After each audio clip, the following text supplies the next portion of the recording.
Hello everyone. Stock market terms అనగానే ఏదో rocket science లాగా చాలా హెవీగా కన్ఫ్యూజింగ్గా అనిపిస్తాయి కదా. బట్ అస్సలు టెన్షన్ వద్దు.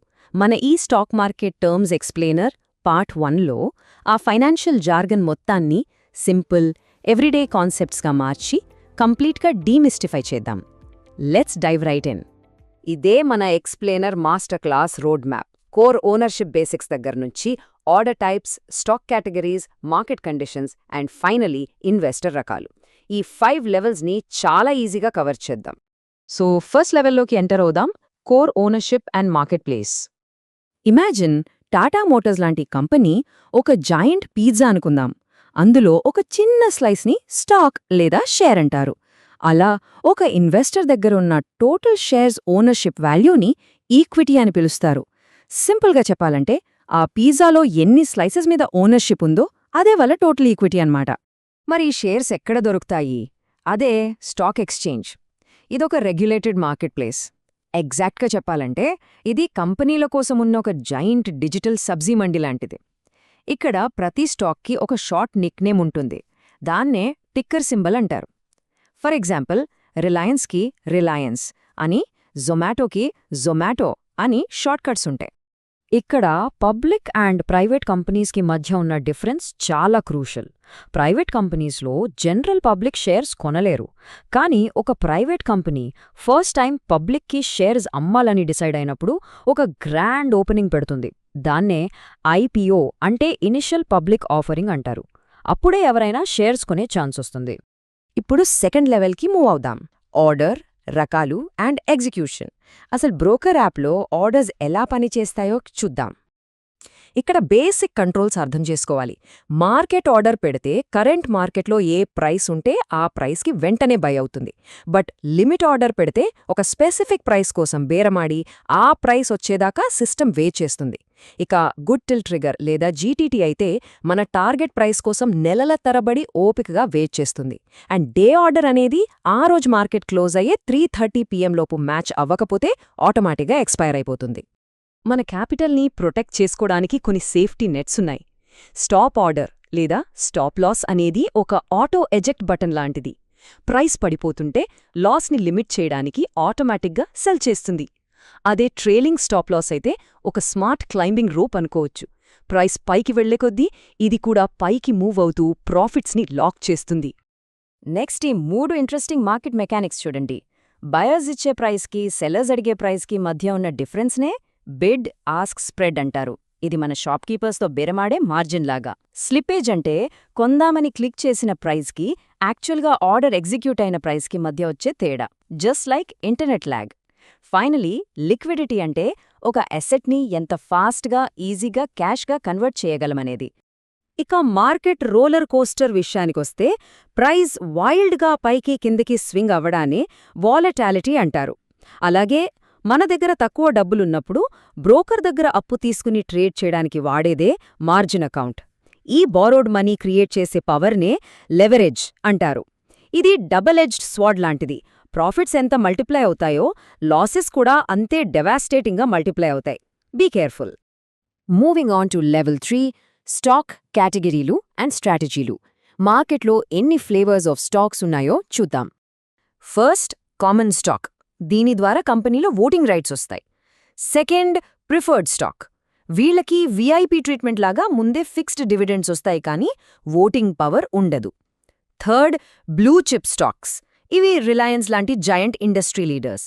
ఇక లాస్ట్ది పెన్నీ స్టాక్స్.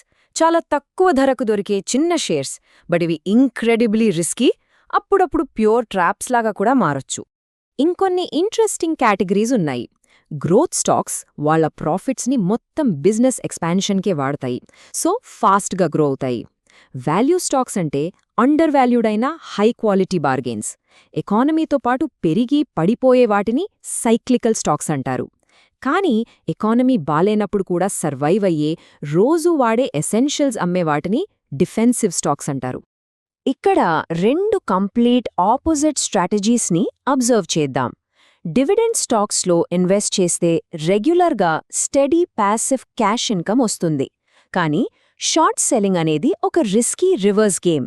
ఇక్కడ షేర్స్ని బ్రోకర్ దగ్గర అప్పుగా తీసుకుని ముందుగానే అమ్మేసి ఫ్యూచర్లో ఆ స్టాక్ ప్రైస్ పడిపోతుందని బెట్ వేస్తారు. మార్కెట్లో వెల్త్ క్రియేట్ చేయడానికి ఒక అల్టిమేట్ చీట్ కోడ్ ఉంది. అదే రూపీ కాస్ట్ యావరేజింగ్. దాన్నే మన ఇండియాలో సిప్ అని పురుస్తాం. పర్ఫెక్ట్గా మార్కెట్ని టైం చేయాలనే స్ట్రెస్ లేకుండా ప్రతీ నెల ఒక ఫిక్స్డ్ అమౌంట్ డిసిప్లిన్తో ఇన్వెస్ట్ చేయడం వల్ల యావరేజ్ కాస్ట్ తగ్గిపోయి లాంగ్ టర్మ్లో సూపర్ రిజల్ట్స్ వస్తాయి. ఇప్పుడు లెవెల్ 4కి వెళ్దాం. మార్కెట్ పరిస్థితులు అండ్ ట్రెండ్స్. అసలు ఓవరాల్ మార్కెట్ మూడ్ ఎలా ఉంటుందో తెలుసుకోవడం చాలా ఇంపార్టెంట్. మార్కెట్లో ఆప్టిమిజం ఎక్కువగా ఉండి ప్రైజెస్ పైకి వెళ్తుంటే దాన్ని బుల్ మార్కెట్ అంటారు. బుల్ తన కొమ్ములతో పైకి ఛార్జ్ చేసినట్టు. అదే మార్కెట్లో ఫియర్ పెరిగిపోయి ప్రైజెస్ సాలిడ్గా ఒక 20% కంటే ఎక్కువ పడిపోతే అది బేర్ మార్కెట్. బేర్ తన పంజాతో కిందికి కొట్టినట్టు అన్నమాట. మార్కెట్ ఎప్పుడూ ఒకేలా ఉండదు కదా. ప్రైజెస్ ఒక 10 నుంచి 20% పడిపోయి కూల్ ఆఫ్ అవ్వడాన్ని కొరెక్షన్ అంటారు. ఇది యాక్చువల్లీ చాలా హెల్దీ. కానీ పానిక్ వల్ల సడన్గా వయలెంట్గా పడిపోతే అది క్రాష్. ఇక కేవలం హైప్ వల్ల ప్రైజెస్ రియాలిటీని దాటి విపరీతంగా పెరిగిపోయి చివరికి పేలిపోవడాన్ని మార్కెట్ బబుల్ అంటారు. ఫైనల్ లెవెల్ సెక్షన్ 5 ఇన్వెస్టర్ రకాలు అండ్ స్ట్రాటజీలు. ఒక ఇన్వెస్టర్గా ఎలాంటి క్యారెక్టర్ని ప్లే చేయొచ్చో ఇక్కడ చూద్దాం. టైం ఫ్రేమ్స్ని బట్టి మన ఇన్వెస్టర్ స్టైల్స్ మారుతాయి. ఫాస్ట్ పేస్డ్ డైలీ స్వింగ్స్ని ఆడేవాళ్లు డే ట్రేడర్స్. కొన్ని రోజులు లేదా వారాల పాటు ట్రెండ్స్ని రైడ్ చేసేవాళ్లు స్వింగ్ ట్రేడర్స్. ఇక మంత్స్ పాటు హోల్డ్ చేస్తే పొజిషన్ ట్రేడర్స్. కానీ రియల్గా మ్యాసివ్ వెల్త్ని క్రియేట్ చేయడానికి దశాబ్దాల తరబడి హోల్డ్ చేసేవాళ్లే long term investors. Strategic player classes చూస్తే తక్కువ ప్రైస్లో ఉన్న మంచి కంపెనీస్ని వెతికే బార్గెన్ హంటర్ లాంటి వాల్యూ ఇన్వెస్టర్ అవ్వచ్చు. లేదా ఫ్యూచర్ ఎక్స్పాన్షన్ మీద నమ్మకంతో ఇన్వెస్ట్ చేసే growth investor, study cash collect చేసే డివిడెండ్ ఇన్వెస్టర్, లేదా సింపుల్గా మార్కెట్ మొత్తంలో కొద్దిగా కొని ప్రశాంతంగా వదిలేసే ఇండెక్స్ ఇన్వెస్టర్ లాగా కూడా ఉండొచ్చు. ఇక్కడ ఇద్దరు కంప్లీట్ ఆపోజిట్ ప్లేయర్స్ని చూడొచ్చు. అందరూ పానిక్లో అమ్ముతున్నప్పుడు ధైర్యంగా ఆపోజిట్ డైరెక్షన్లో కొనే పర్సన్ కాంట్రేరియన్ ఇన్వెస్టర్. దానికి ఆపోజిట్గా ఆల్రెడీ ఫాస్ట్గా పెరుగుతున్న హైప్ ట్రైన్ ఎక్కి ఆ స్పీడ్ని రైడ్ చేసే పర్సన్ మొమెంటమ్ ట్రేడర్. ఇన్ని స్ట్రాటజీలున్నా అన్నింటినీ బైండ్ చేసే ఏకైక గోల్డెన్ రూల్ డైవర్సిఫికేషన్. అంటే ఉన్న క్యాపిటల్ మొత్తాన్ని ఒకే బాస్కెట్లో పెట్టకుండా డిఫరెంట్ సెక్టర్స్లో స్ప్రెడ్ చేయడం. దీనివల్ల ఒక సెక్టర్ క్రాష్ అయినా ఎంటైర్ పోర్ట్ఫోలియో జీరో అవ్వకుండా సేఫ్గా ఉంటుంది. సో కోర్ మెకానిక్స్ అన్లాక్ అయ్యాయి. ఆ కన్ఫ్యూజింగ్ జార్గన్ అంతా క్లియర్ అయిపోయింది.